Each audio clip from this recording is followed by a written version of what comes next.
घुसपैठिया seat हमारे चुनाव को प्रभावित नहीं करते। गरीबों के राशन में भी वो हिस्सा ले जाते हैं। हमारी रोजगारी में भी हमारे युवाओं की सारी संभावनाओं को क्षीण करते हैं। नरेंद्र मोदी सरकार का ये दृढ़ संकल्प है कि पूरे देश को हम घुसपैठियों से मुक्त करेंगे। अरे वादा किया है जनता को कि हम पूरे सीमांचल को घुसपैठियों से मुक्त करेंगे। सीमा से 10 किलोमीटर के अंदर जितने भी अवैध अतिक्रमण है वो सारे के सारे अतिक्रमण सबसे पहले ये अभियान के अंदर दूर कर दिए जाएंगे। मित्रों, आज भारत के क्रांतिवीर वीर सावरकर जी की पुण्य तिथि है। वीर सावरकर जी न केवल आजादी के संग्राम के अप्रतिम योद्धा थे,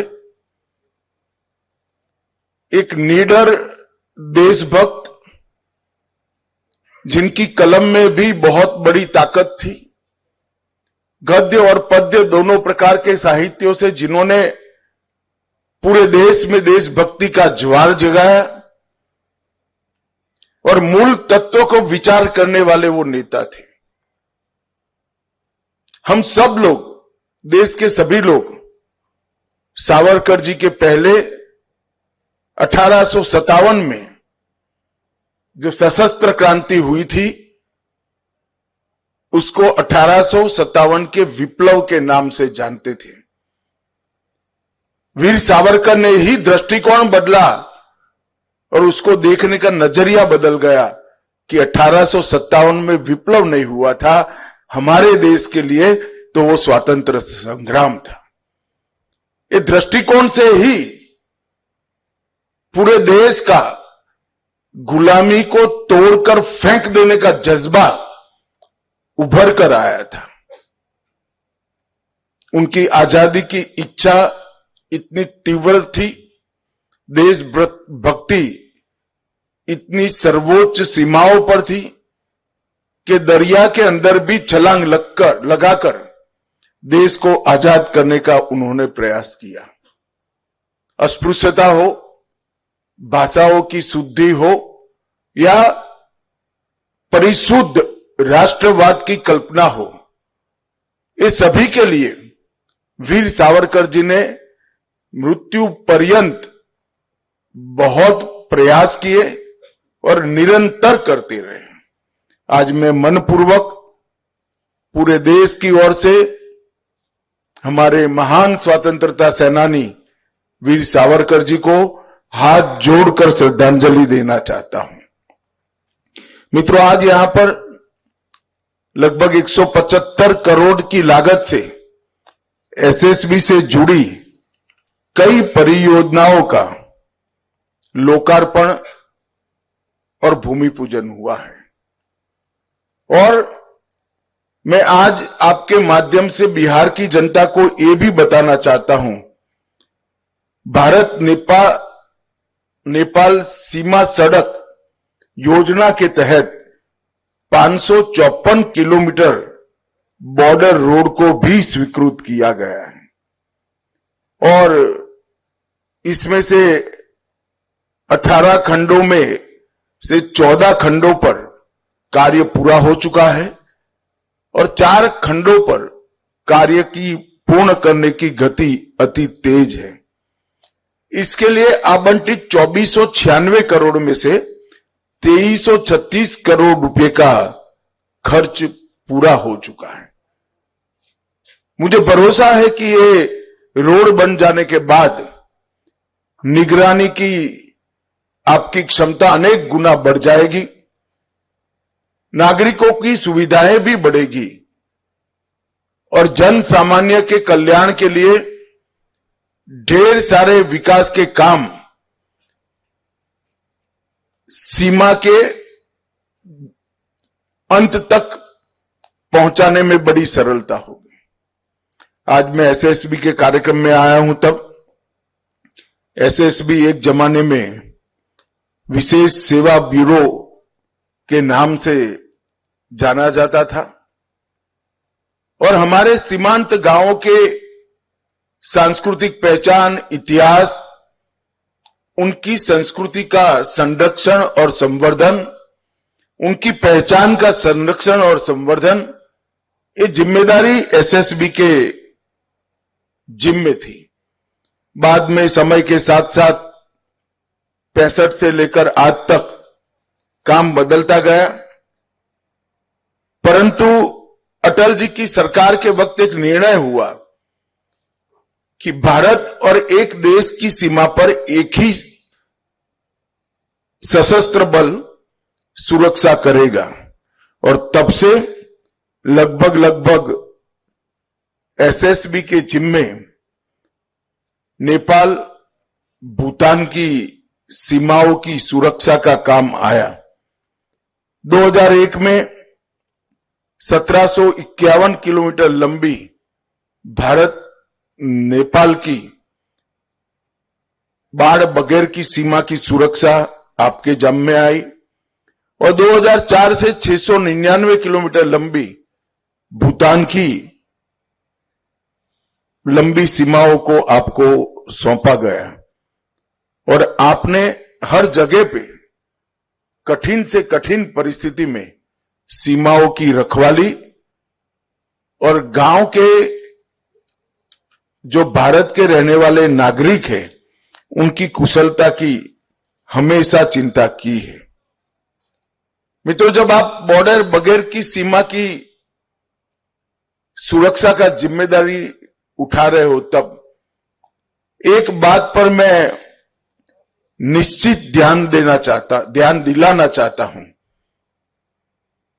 कि सही है कि बॉर्डर इसलिए नहीं कि हम मित्र देश की सीमा की सुरक्षा करें, उस देश इस सीमा की सुरक्षा करें जो भारत के साथ मैत्रीपूर्ण रिश्ते हैं, परंतु ये जरूरी नहीं कि हमारे देश के दुश्मन और देश को नुकसान करने की मंशा रखने वाले तत्व वो देश के रास्ते का उपयोग कर भारत में प्रवेश न करें।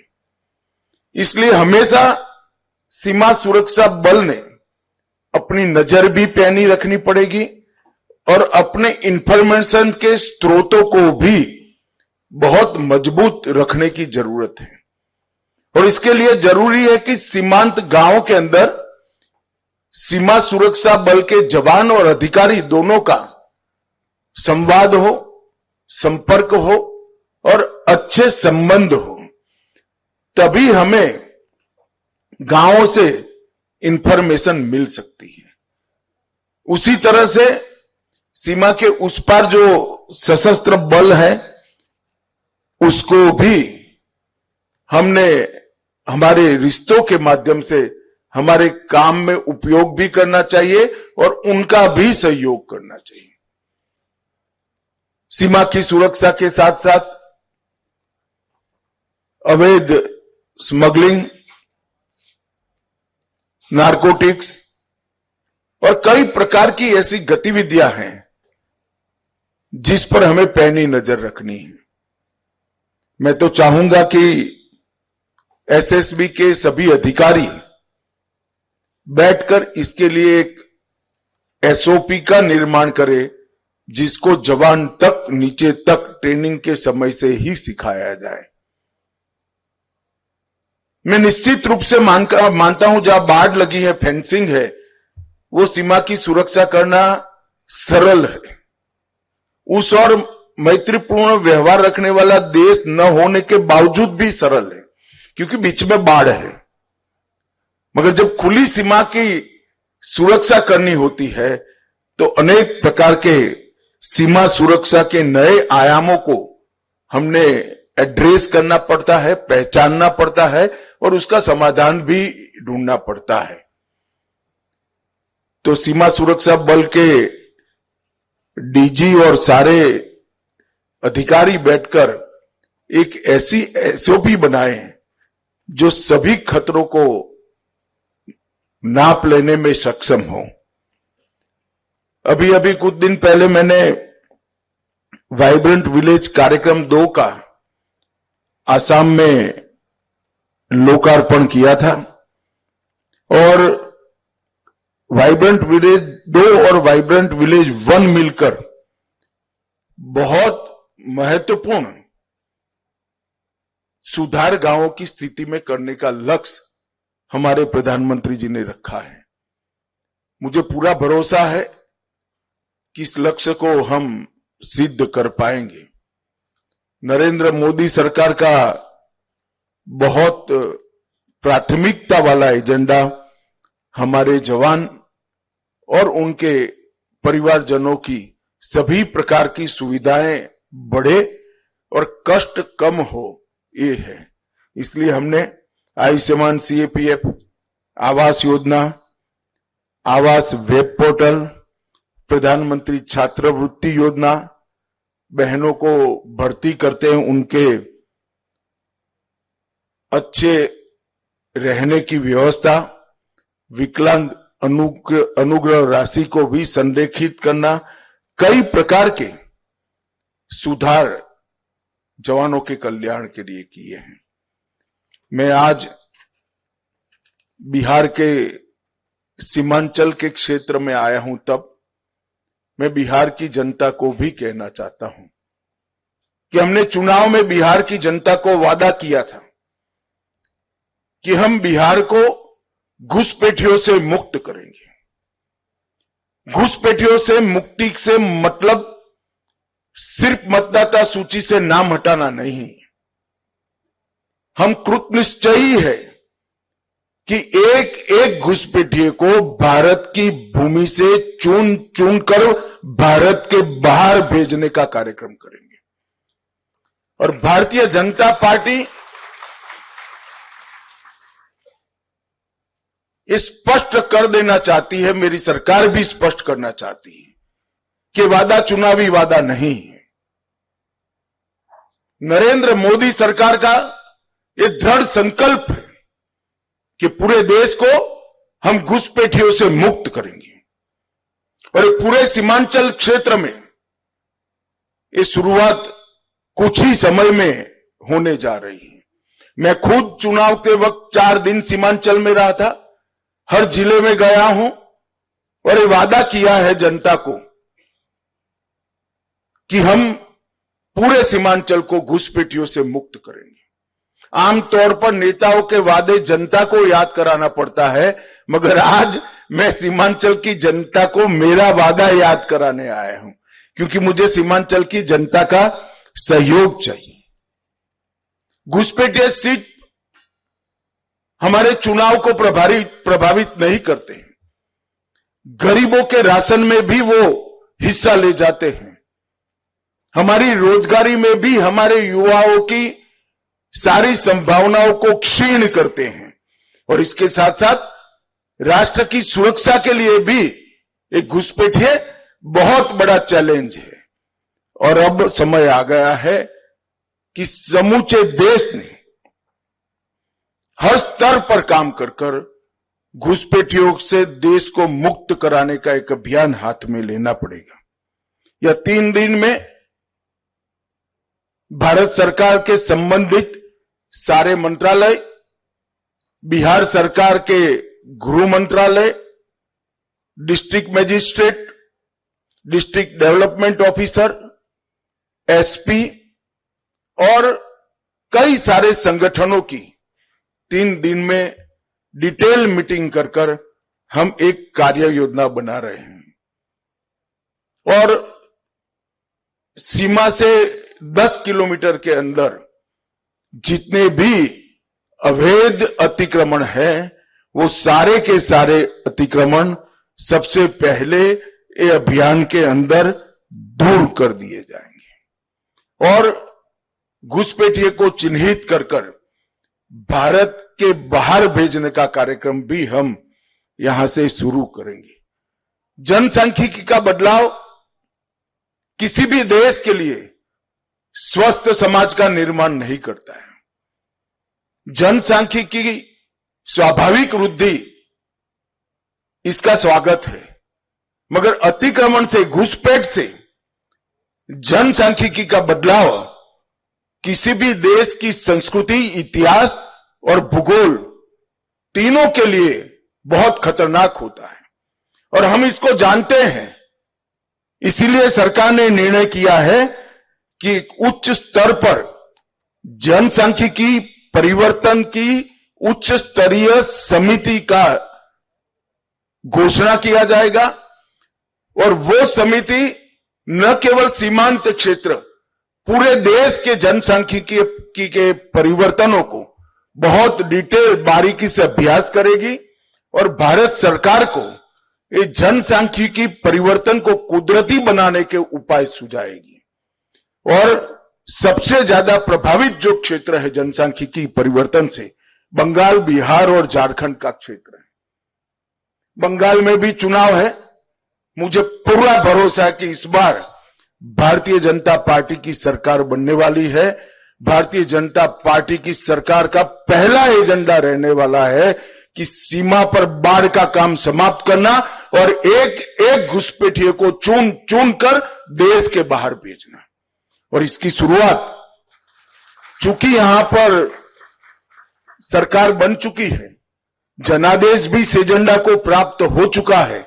हम तो इसी मुद्दे पर चुनाव लड़े थे। हमारी विपक्ष की पार्टियों ने ये मुद्दे का विरोध किया था, मगर मैं तो आभारी हूं बिहार की जनता का कि अभूतपूर्व जन समर्थन हमें मिला है। बिहार के कल्याण के एजेंडा के साथ साथ वो मैंडेट में घुसपैठियों को निकालना भी शामिल है।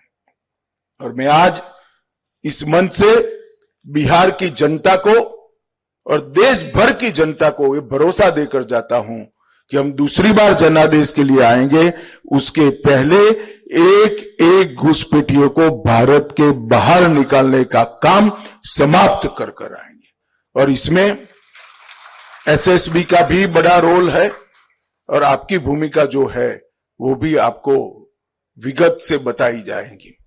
मैं फिर से एक बार आज के कार्यक्रम में उपस्थित सभी जवानों को अनंत अनंत शुभकामनाएं देना चाहता हूं, क्योंकि आपकी सुविधाओं में बहुत बड़ी बढ़ोतरी हो रही है और एक बार का काम नहीं है, ये निरंतर चलने वाला काम है। हमारा लक्ष्य है आपका सुविधापूर्ण जीवन। जब आप अपने युवानी के स्वर्णिम वर्ष सीमा पर बिता रहे हैं तो आपका और आपके परिवार का पूरा अधिकार है कि सभी सुविधाओं पर से युक्त आपका और आपके परिवार का जीवन हो। हम इसके लिए पूरा प्रयास करेंगे।